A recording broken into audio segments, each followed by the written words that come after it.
ماں باپ کے 3 عمل اپنی اولاد کی زندگی خطرے میں ڈالتے ہیں۔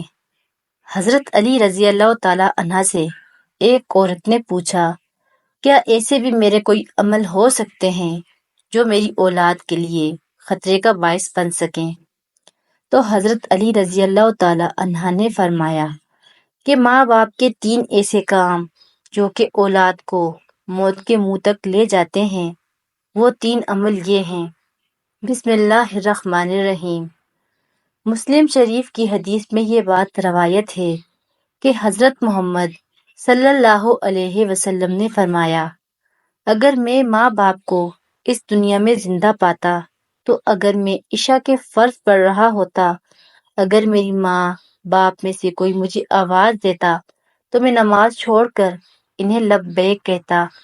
ایک دفعہ حضرت علی رضی اللہ تعالیٰ عنہ اپنے حجرے میں موجود تھے کہ ایک بوڑھی عورت آئی اور عرض کی، اے امیر المومنین، میری 2 ہی اولادیں ہیں، ایک بیٹا اور دوسری بیٹی، وہ دونوں ہی نافرمان ہیں اور وہ دونوں اکثر بیمار رہتے ہیں۔ میری بیٹی کا رشتہ لینے کے لیے کوئی تیار نہیں اور بیٹے کو کوئی رشتہ دینے کے لیے تیار نہیں۔ میں ایسا کون سا عمل کروں جس سے ان کی زندگی میں برکت آئے اور وہ عمل انہیں نفع دے اور وہ میری نافرمانی بھی نہ کریں، وہ صحت یاب بھی ہو جائیں؟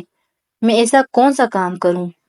کیونکہ وہ دونوں نافرمان ہیں، میرا کہا نہیں مانتے، میرا بیٹا شراب اور دیگر گناہ بھی کرتا ہے، وہ دونوں دین اسلام سے مطابقت نہیں رکھتے۔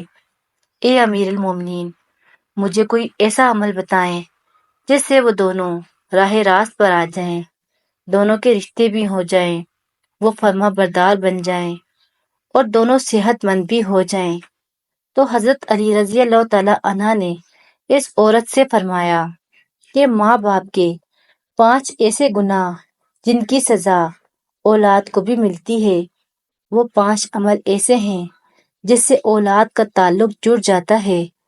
حضرت علی رضی اللہ تعالیٰ عنہ نے فرمایا، اگر ماں باپ یہ عمل کرتے ہیں تو ان کے عملوں کی وجہ سے اولاد بھی اس جرم میں شریک کر دی جاتی ہے۔ اس خاتون نے پوچھا، وہ 5 عمل کون سے ہیں؟ حضرت علی رضی اللہ تعالیٰ عنہ نے فرمایا، وہ 5 عمل یہ ہیں۔ نمبر 1، جس گھر میں والدین قرآن مجید کو سمجھنے کے باوجود اس کی تلاوت نہ کریں تو ایسے والدین اللہ کے عذاب کے مستحق ہوتے ہیں، لیکن اس کی سزا ان کی اولاد کو بھی ملتی ہے۔ ایسے والدین کی اولاد نافرمان، بے حیا ہو جاتی ہے۔ اپنے آپ کو گھروں میں دیکھیں کہ قرآن مجید جو کہ اللہ تعالیٰ کی آخری کتاب ہے اور محمد صلی اللہ علیہ وسلم پر نازل ہوئی، جو کہ قیامت تک کے لیے مسلمانوں کے لیے ہدایت کا منبع ہے، لیکن افسوس کہ ہم صرف رمضان میں قرآن کو پڑھتے ہیں، یا پھر جب کوئی فوتگی ہو جائے قرآن مجید ہمارے گھروں میں موجود ہوتا ہے اور اس پر دھول جم جاتی ہے، مگر ہم اسے کھول کر پڑھنے کی کوشش نہیں کرتے۔ ہمیں چاہیے کہ اس مقدس کتاب کی تلاوت کریں تاکہ ہمارے گھروں میں اللہ تعالیٰ کی رحمتیں اور برکتیں نازل فرماتا رہے۔ جو ماں باپ قرآن کو سمجھنے کے باوجود نہیں پڑھتے، ان کی اولادیں بے حیا اور تنگ دست ہو جاتی ہیں۔ نمبر 2، امیر المومنین حضرت علی رضی اللہ تعالیٰ عنہ نے فرمایا، جس گھر میں ماں باپ روزانہ لڑتے ہیں اور ایک دوسرے کو گالیاں دیتے ہیں، جہاں گالیاں دی جائیں وہاں شیطان ہی ڈیرے ڈالتے ہیں، فرشتے نہیں، اور شیطان ان کو ہر وقت بھڑکاتے رہتے ہیں۔ آپ خود سوچیں کہ جس گھر میں ہر وقت شیطان کا بسیرا ہو، فرشتے وہاں نہ آئیں گے، ایسا گھر تو جہنم ہی ہوگا، کیونکہ فرشتے تو یہودیوں اور مشرکوں کے گھروں میں نہیں آتے۔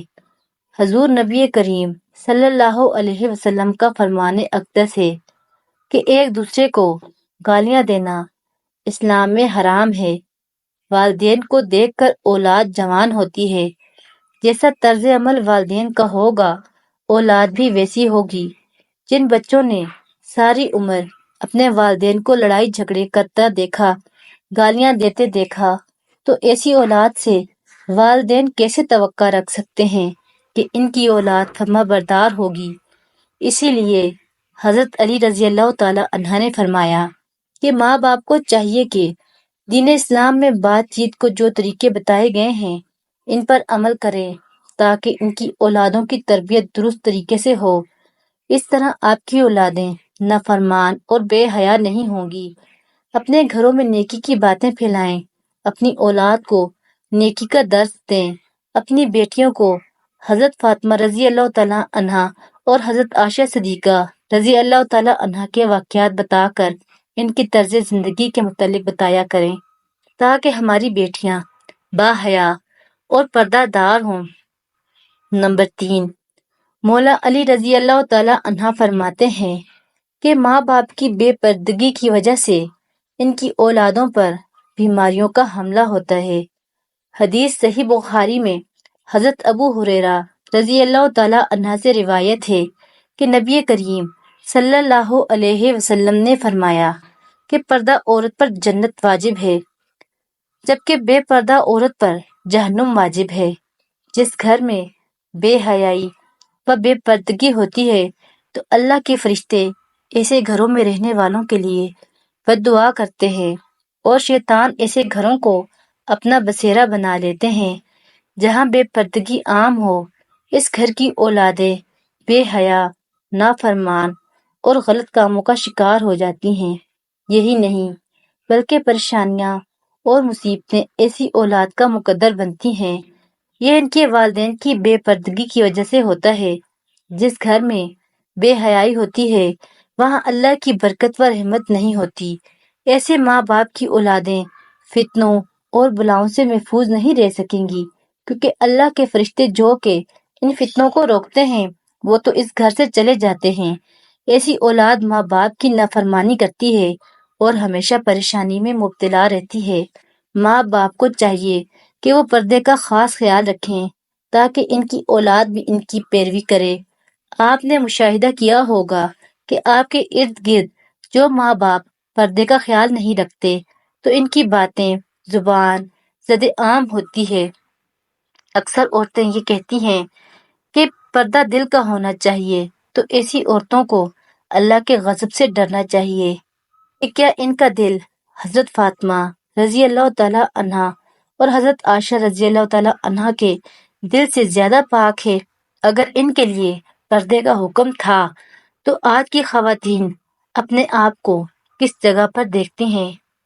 ناظرین، اپنی بیٹیوں کو حضرت فاطمہ رضی اللہ تعالیٰ عنہا کے واقعات بتائیں اور انہیں بتائیں کہ ان کی رول ماڈل کون ہونی چاہیے۔ آپ کو حضرت فاطمہ الزہرا سلام اللہ علیہ کا ایک واقعہ سناتے ہیں۔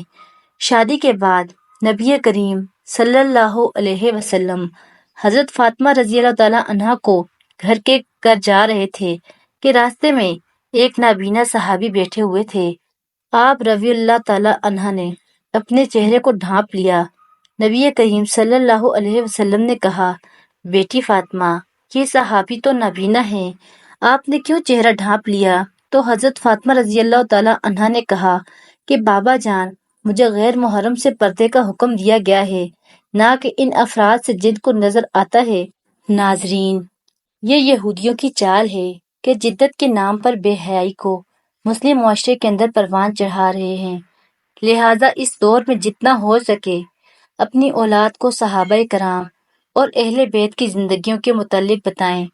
نمبر 4، حضرت علی رضی اللہ تعالیٰ عنہ نے فرمایا کہ وہ والدین جو کہ کسی دوسرے کی اولاد کے بارے میں برا سوچتے ہوں، انہیں دیکھنا چاہیے کہ اگر وہ دوسرے کی اولاد کے بارے میں برا سوچیں گے تو ان کی اولاد بھی اس برے عمل سے بچ نہیں پائے گی۔ اللہ تعالیٰ ان کی اولادوں کے لیے برا کرتا ہے کیونکہ اللہ تعالیٰ بڑی رحمان و رحیم ذات ہے۔ اللہ تعالیٰ ماں سے زیادہ اپنے بندے سے محبت کرتے ہیں۔ اگر تم کسی کی اولاد جو پریشانی میں ڈالو گے تو اللہ تعالیٰ وہی نظریہ تمہاری اولادوں پر مسلط فرما دیتے ہیں، کیونکہ جیسا کرو گے ویسا بھرو گے۔ جیسا تم دوسروں کی اولادوں کے متعلق سوچتے ہو، اللہ تعالیٰ وہی نظریہ دوسروں کے ذہن میں تمہاری اولادوں کے متعلق بنا دیتا ہے۔ جیسا تم کسی کی بیٹی کے بارے میں چاہتے ہو، اللہ تعالیٰ ویسا ہی تمہاری بیٹی کے ساتھ کرتا ہے۔ حدیث پاک کا مفہوم ہے کہ نبی کریم صلی اللہ علیہ وسلم کے پاس ایک صحابی آئے اور عرض کی، یا رسول اللہ، فلاں صحابی عورت کو چھپ چھپ کر دیکھتے ہیں۔ تو آپ صلی اللہ علیہ وسلم نے اس صحابی سے فرمایا، تو آپ نے اس سے کہا، تم اپنے گھر کی حفاظت کی ذمہ داری چھوڑ گئے ہو کیا؟ صحابی نے جواب دیا، نہیں، میں تو اپنے گھر کی آپ کے فرمان کے مطابق نگہبانی کرتا ہوں۔ آپ صلی اللہ علیہ وسلم نے فرمایا، جاؤ گھر جا کر دیکھو کیا آپ کا گھر محفوظ بھی ہے یا نہیں۔ وہ صحابی جب گھر گئے تو دیکھا کہ اس کے گھر کی ایک دیوار گر چکی ہے۔ وہ صحابی واپس آئے، آپ صلی اللہ علیہ وسلم کی خدمت میں حاضر ہوئے اور پوچھا، یا رسول اللہ، یہ کیا معاملہ ہے؟ تو آپ صلی اللہ علیہ وسلم نے فرمایا، اگر تم کسی عورت کو دیکھو گے تو اللہ تعالیٰ تمہارے گھر کی دیواریں بھی گرا دے گا۔ دوسروں کی بیٹیوں کو اپنی بیٹیاں سمجھو، ہر بہن کو اپنی بہن سمجھو، تاکہ تمہاری عزتیں بھی محفوظ رہ سکیں۔ نمبر 5، حضرت علی رضی اللہ تعالی عنہ نے فرمایا، جو ماں باپ اپنے گھر میں حلال حرام کا فرق نہ کرتے ہوں، حرام وہ نہیں کہ حرام جانور کھا لیا یا کوئی حرام چیز کھا لی، یہ تو قطعاً حرام ہے۔ حرام وہ ہے جو حلال کو حرام کر کے کھایا جاتا ہے، کسی دھوکہ فراڈ کے اس کا حق کھا لیا یا کسی غریب مسکین کا حق کھا لیا جائے تو یہ بھی حرام ہے۔ اگر حرام مال بچوں کو کھلایا جائے تو اولاد نافرمان، بے حیا اور بیماریوں میں مبتلا ہو جاتی ہے۔ آج کل یہ بیماری ہمارے معاشرے میں عام ہو گئی ہے۔ حرام کھانے والوں اسے حلال سمجھ کر کھا رہے ہیں۔ اللہ تعالیٰ ہم سب کو رزق حلال کمانے کی توفیق عطا فرمائے۔